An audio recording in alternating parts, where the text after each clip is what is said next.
சதுரகிரி. சித்தர்கள் வாழும் புண்ணிய பூமி சதுரகிரி. சித்தர்களின் பூமிக்கு இது ஒரு பரவச பயணம். உலகமெங்கும் நினைத்த நேரத்தில் நினைத்த இடத்திற்கு செல்லும் வல்லமை படைத்தவர்கள் சித்தர்கள். உலகில் உள்ள அனைத்து சித்தர்களும் தினமும் இரவு ஒரு இடத்தில் கூடி இறைவனை தரிசித்து சூரிய உதயத்திற்கு முன் வெவ்வேறு இடங்களுக்கு சென்று விடுகிறார்கள். அப்படி சித்தர்கள் கூடும் இடம்தான் சதுரகிரி. சதுரகிரி மலையிலும் சித்தர்கள் கூடும் இடம் சந்தன மகாலிங்கம் ஆலயம். இங்குதான் 18 சித்தர்களின் ஆலயமும் அமைந்துள்ளது. இந்திரகிரி, ஏமகிரி, வருணகிரி, குபேரகிரி என்ற 4 மலைகளின் நடுவே அமைந்துள்ளது சதுரகிரி. இம்மலை மதுரை மாவட்டம் சாப்டூர் வட்டத்தில் அமைந்துள்ளது. விருதுநகர் மாவட்டம் தாணிப்பாறை என்ற இடத்தில் இருந்து எளிமையான வழி உள்ளது. சித்தர்களுக்கெல்லாம் சித்தன் சுந்தர மகாலிங்கன். இரும்பை காந்தம் ஈர்ப்பது போல அனைத்து சித்தர்களையும் மக்களையும் தன்பால் ஈர்த்து அருள்பவன். மதுரை கொல்லம் தேசிய நெடுஞ்சாலையில் ஸ்ரீவில்லிபுத்தூருக்கு முன்பு உள்ளது கிருஷ்ணன் கோவில். அங்கிருந்து வற்றியிராயிருப்பு என்ற பத்ராப் சென்று அங்கிருந்து சதுரகிரி அடிவாரமான தாணிப்பாறை செல்லலாம்.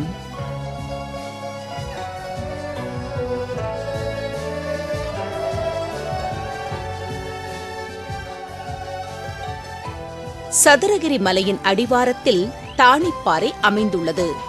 இங்கு ஆசீர்வாத விநாயகர் அருள் பாலிக்கிறார். இவரை வணங்கிவிட்டுத்தான் பயணத்தை தொடர வேண்டும்.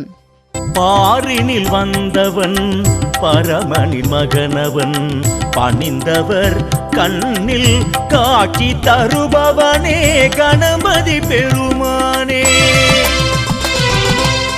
பாரினில் வந்தவன் பரமனின் மகனவன், பணிந்தவர் கண்ணில் காட்சி தருபவனே கணபதி பெருமானே.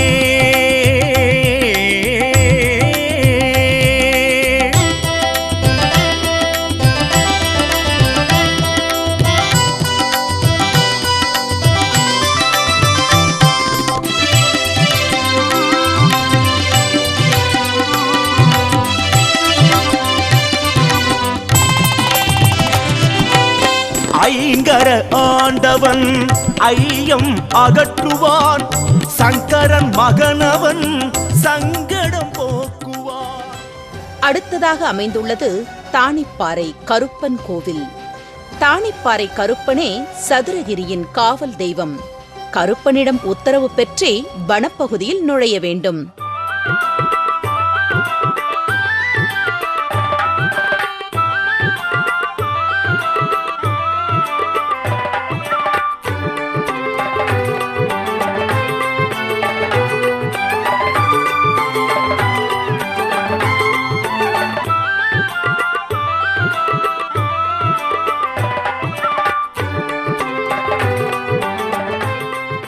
மலை ஏறுவது ஒரு சில இடங்களில் கடினமாகத்தான் இருக்கும். 14 கிலோமீட்டர் மலை மீது ஏறி செல்ல வேண்டும். மிகவும் கவனமாக செல்வது நல்லது. நாம் செல்லும் வழித்தடம் நன்றாக குறிக்கப்பட்டுள்ளது. முக்கியமான இடங்களில் சிறிய அறிவிப்பு பலகைகள் உள்ளன.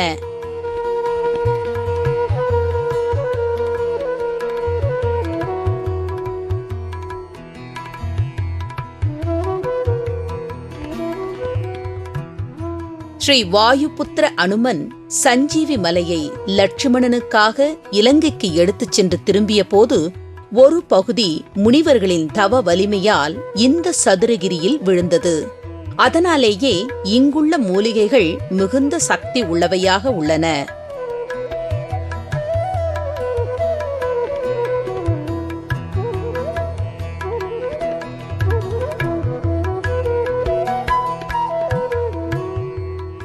இயற்கை எழில் சூழ மனதை கவர்கிறது.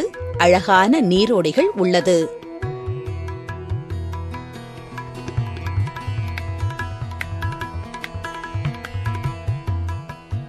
சதுரகிரிக்கு மேருகிரி, சிவகிரி, சத்திகிரி, உதயகிரி, ஏமகிரி, கைலாசகிரி, இந்திரகிரி, சந்திரகிரி, சூரியகிரி, பிரம்மகிரி, குபேரகிரி, சித்தகிரி போன்ற 16 பெயர்கள் உண்டு. இத்தலத்தில் இருக்கும் சந்திர தீர்த்தம், கௌடின்ய தீர்த்தம், ஆகாய கங்கா தீர்த்தம், மஞ்சளூற்று தீர்த்தம், பிரம்ம தீர்த்தம், பொய்கை தீர்த்தம், நாகசுனை தீர்த்தம், குளிராட்டி தீர்த்தம் ஆகிய தீர்த்தங்களில் நீராடி சுவாமியை தரிசனம் செய்தால் நலம்.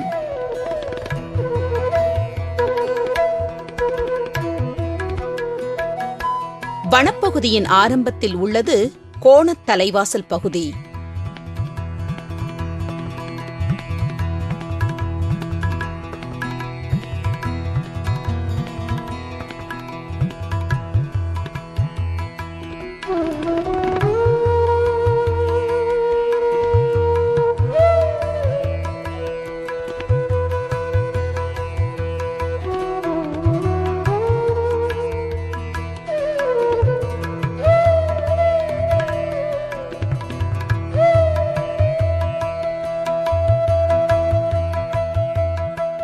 காராம் பசுத்தடம்.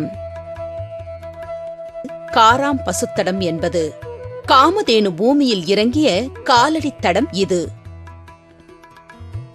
இதை வழிபடுவதன் மூலம் அனைத்து தேவர்களையும் வணங்கிய பலன் ஏற்படும், சகல ஐஸ்வர்யங்களும் சேரும்.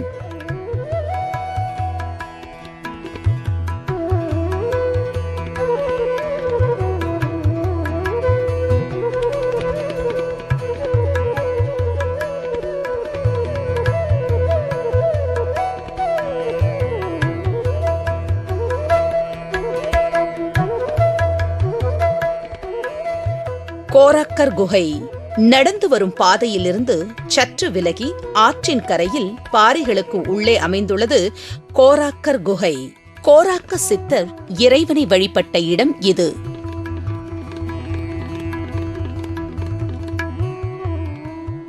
மூலிகைகளை அரைக்க பயன்படுத்திய இடம் இது.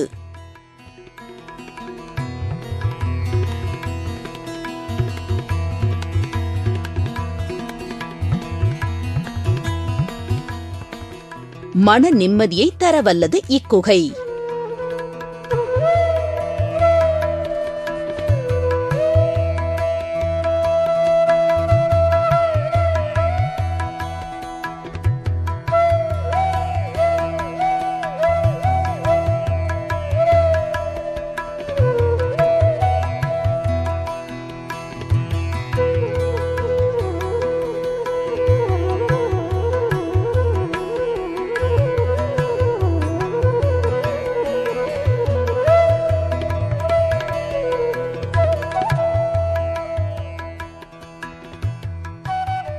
அழகான நீரோடை அருகில் உள்ளது.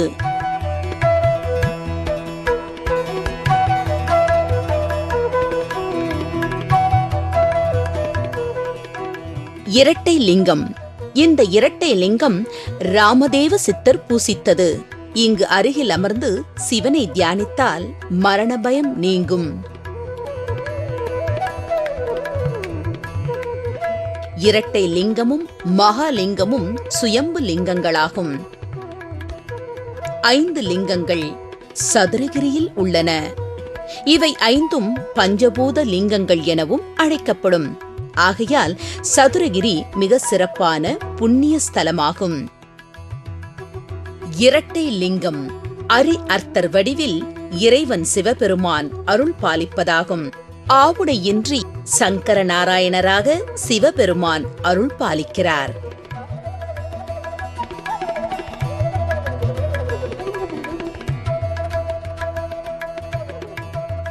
வருசநாடு வழியாகவும் சதுரகிரியை வந்தடையலாம். மேலும் பேரையூர் வழியாகவும் சதுரகிரியை வந்தடையலாம். சதுரகிரி மலையில் பளியர் எனப்படும் பழங்குடி மக்கள் வாழ்கிறார்கள். கோவில் வரும் பக்தர்கள் இவர்கள் உதவியுடன் சதுரகிரியின் பல பகுதிகளுக்கும் சென்று வருகிறார்கள். நாவல் ஊற்று பக்தர்களின் தாகம் தணிக்கும் ஊற்று. இங்கு தாகம் தணித்து இளைப்பாறை செல்லலாம். கைலாயத்தில் ஒரு நாள் யாழ்வல்ல தேவர் ஒரு தேவமாதை கண்டு மயக்கமுற்றதால் சிவபெருமான் இருவரையும் பூலோகம் சென்று சிற்றின்பம் நீங்கி இருக்க தாம் வந்து ஆட்கொள்வதாக அருளச் செய்தார். யாழ்வல்ல தேவர் பச்சைமாலாகவும் தேவமாது அவர் மனைவியாகவும் பூமியில் விதிப்படி வாழ்க்கைப்பட்டனர். அவர்கள் சதுரகிரியில் மாட்டுக்கிடை அமைத்து வாழ்ந்தனர். பச்சைமால் தினமும் ஒரு குறிப்பிட்ட காராம்பசுவின் பாலை சிவபெருமானின் அபிஷேகத்திற்கு எடுத்துக் கொண்டிருந்தார். ஒருநாள் அவர்களை ஆட்கொள்ள வந்த மகேசன் அவ்வம்மையாரிடம் அப்பாலை சிறிது கேட்டார். அன்பே வடிவான அம்மையும் கொடுத்தார். இது தினமும் தொடர பச்சைமால் சந்தேகித்து பின்தொடர்ந்தார். அம்மையார் யாரோ ஒரு பரதேசிக்கு இறைவனின் பாலை கொடுப்பதை அறிந்தவுடன் அம்மையை பழித்து விரட்டினார். உடன் சடைமங்கை அம்மையார் தனது 7 சகோதரர்களுடன் மகாராஜபுரத்தை அடுத்து சதுரகிரி மலை அடிவாரத்தில் உள்ள உதயகிரிநாதர் கோவிலுக்கு சென்று சிவப்பணியில் ஈடுபட்டார். சிவபெருமான் அவளது அன்பிற்கிணங்கி நற்கதி அருளினார். சகோதரர்கள் 7வரும் திசைக்கொரு ஐயனாராகினர். இதனை கேள்விப்பட்ட பச்சைமால் மனம் தெளிந்து சிவபூஜையில் நாட்டம் பெற்றார். தாம் சிவபூஜைக்கு பால் கறக்கும் பார்ப்பசுவின் மடியில் ஒருநாள் ஒரு பரதேசி பால் அருந்துவதைக் கண்டு வெகுண்ட பச்சைமால் அவரை தலையில் செம்பால் அடிக்க சித்தரான பரமசிவன் அவரை ஆட்கொண்டார்.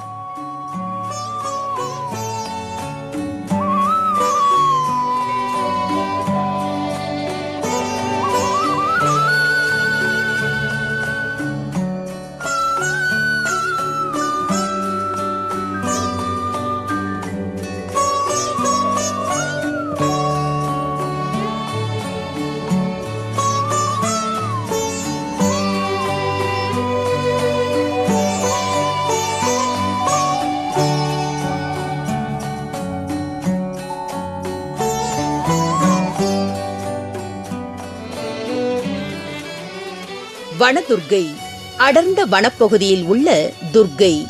இங்கு அமர்ந்து பக்தர்கள் தியானம் செய்கிறார்கள். அமைதியான இடம். பயம் நீக்குவாள் வனதுர்க்கை தாய். சின்ன பசுக்கடை, பெரிய பசுக்கடை போன்ற இடங்களில் கோவிலுக்கு சொந்தமான பசுக்கள் கிடை போடப்படுகின்றன. ஒரு சிறந்த வர்த்தகன் சதுரகிரியில் தங்கி இறைப்பணி செய்து கொண்டிருந்த போது காலங்கி முனிவர் அவன் மன வேட்கையான சிவாலயம் அமைப்பதை அறிந்தார். அவனுக்கு உதவ ரசவாதம் செய்யும் தைலத்தை உருவாக்கி தங்கத்தை வேண்டிய அளவு அவனுக்கு கொடுத்து ஆலயம் அமைக்க உதவினார். மீதமிருந்த தைலத்தை பிளவாடி கருப்பர் ஆலயத்தின் அருகில் கிணற்றில் போட்டு காவலாக ஐயனார், கருப்பர், பேச்சியம்மை போன்ற தெய்வங்களை காவலாக்கினார். பிலாவடி கருப்பன் ஆலயம். பலாமரத்தின் அடியில் சதுரகிரியின் காவல் தெய்வமான கருப்பன் உள்ளார். இவரே பிலாவடி கருப்பர். பிலாவடி கருப்பன் கோவிலுக்கு பின்புறம் தைல கிணறு அமைந்துள்ளதாக ஐதீகம். இதில் சித்தர்கள் ரசவாத தைலங்களை வைத்து அதற்கு காவலாக கருப்பனை வைத்ததாக ஐதீகம். தைல கிணற்றின் அருகில் உள்ள தீர்த்த கிணற்றில் இருந்து தீர்த்தம் பருகினால் ஆயுள் கூடும், நோய்கள் தீரும். இந்த தீர்த்தத்தில் அருகில் உள்ள தைல கிணற்றில் உள்ள தைலத்தின் மருத்துவ குணங்கள் நீரில் கலந்துள்ளன.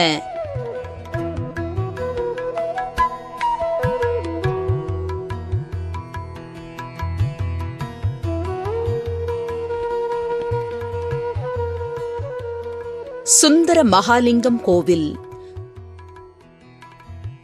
சுந்தர மகாலிங்கம் ஆரிட லிங்கமாகும். அதாவது ரிஷிகள் ஸ்தாபித்தது.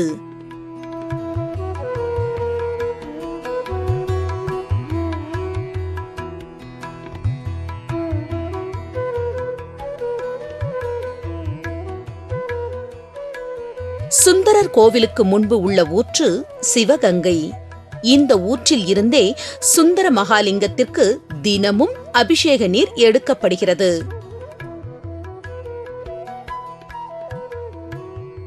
மறைப்பெருமான் என்று காஞ்சி புராணம் போற்றும் சுந்தரமூர்த்தி சுவாமிகள் கோவில்.